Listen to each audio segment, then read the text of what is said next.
I always believed in helping where I could. It's how my parents raised me, and it's how I'd always thought a decent man should act, especially toward family. So when Helena came to me, tears streaming down her face, voice trembling as she explained that her parents had lost their house, I felt something inside me tighten and soften at the same time. I'd never been the kind of husband who said no. I'd always been the one to pick up the slack, to fix the things others couldn't, to hold the line when everything else fell apart. "Just 2 months," she'd said, her voice so small I could barely hear it. "They just need time to get back on their feet." I looked into her eyes and saw the worry there, the hope that I'd say yes and make it better. And like I'd always done, I did. I moved my tools out of the guest room, even though that space had been my only real refuge when the house felt too small, too loud, too much. I folded the workbench, packed away the boxes of screws and sandpaper and oil rags.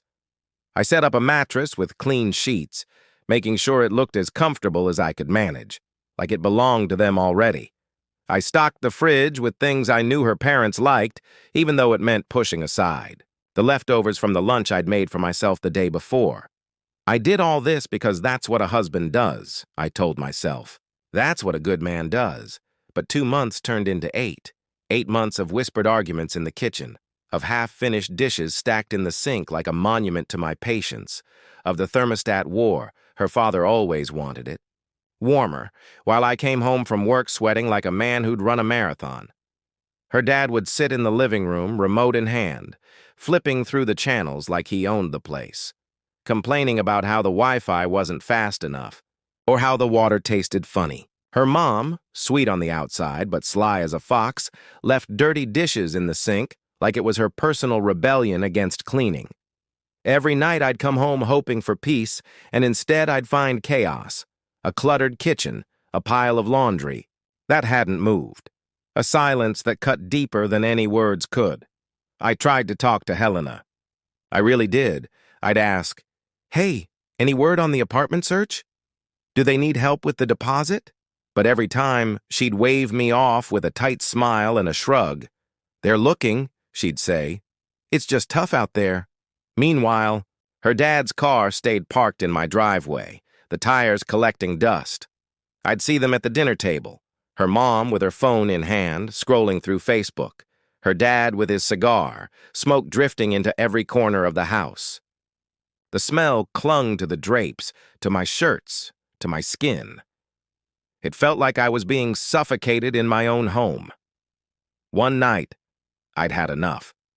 The kitchen was a mess. Dishes piled high.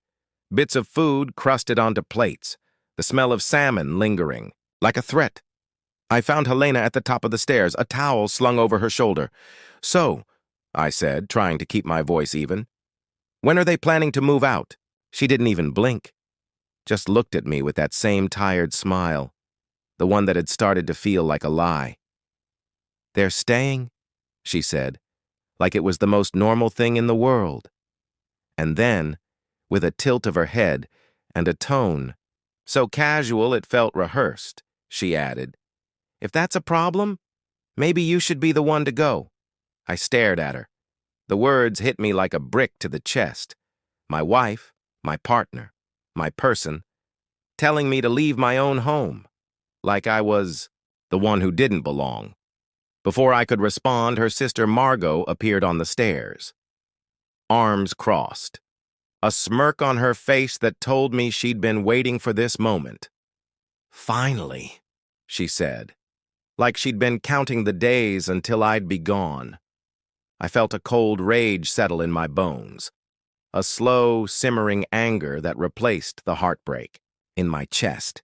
It was all so clear now, the dishes in the sink, the thermostat, the car that never moved, the laughter I'd heard behind closed doors. They'd never planned to leave. This had been the plan all along. That night, I packed a bag. I didn't slam doors. I didn't shout or throw accusations. That wasn't me. I moved quietly, gathering the essentials: clothes, toiletries, the small items that felt like mine. Just mine. Before I walked out the door, I went to the closet in the master bedroom, the one Helena thought I'd finished renovating last fall. She didn't know I'd reinstalled the safe behind the rebuilt wall, just like she didn't know I'd been planning for this moment ever since her parents started acting like the house was theirs. I knelt on the carpet, hands steady, and opened. The hidden panel. The safe was right where I'd left it. I spun the dial, the numbers familiar beneath my fingers. Inside, I found what I needed.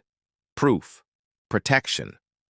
A reminder that, no matter how many ways they tried to push me out, I wasn't as naive as they thought. I took one last look around the house I'd poured myself into, the walls I painted, the floors I'd sanded, the kitchen I'd remodeled so Helena could have her dream space. It all felt like a stage now, a set, designed to make me the villain in a story they'd written without me. I walked out, the door, my head held high, my bag slung over my shoulder, and I felt something shift inside me. They thought they'd won, that I'd just disappear. But they didn't know. I was ready. They didn't know. I'd built my own escape hatch. And as I turned the key in the ignition, the cold night air biting at my cheeks, I knew this was just the beginning. Because a man can only be pushed so far before he pushes back. In the cramped motel room, with its humming mini-fridge and threadbare carpet, the air stale with the smell of burnt coffee and cleaning products. I couldn't sleep, so I opened my laptop and logged into our joint bank account, the one she'd forgotten I still had access to. I hadn't changed the passwords when I left, hadn't closed the accounts. Maybe it was habit, or maybe it was hope, that I'd find nothing there. But they didn't know the truth. They didn't know that behind the drywall, behind the paint, behind the walls they thought they'd claimed.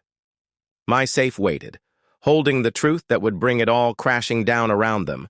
I got in the car. The engine roared to life like a challenge. I didn't look back at the house. I didn't need to.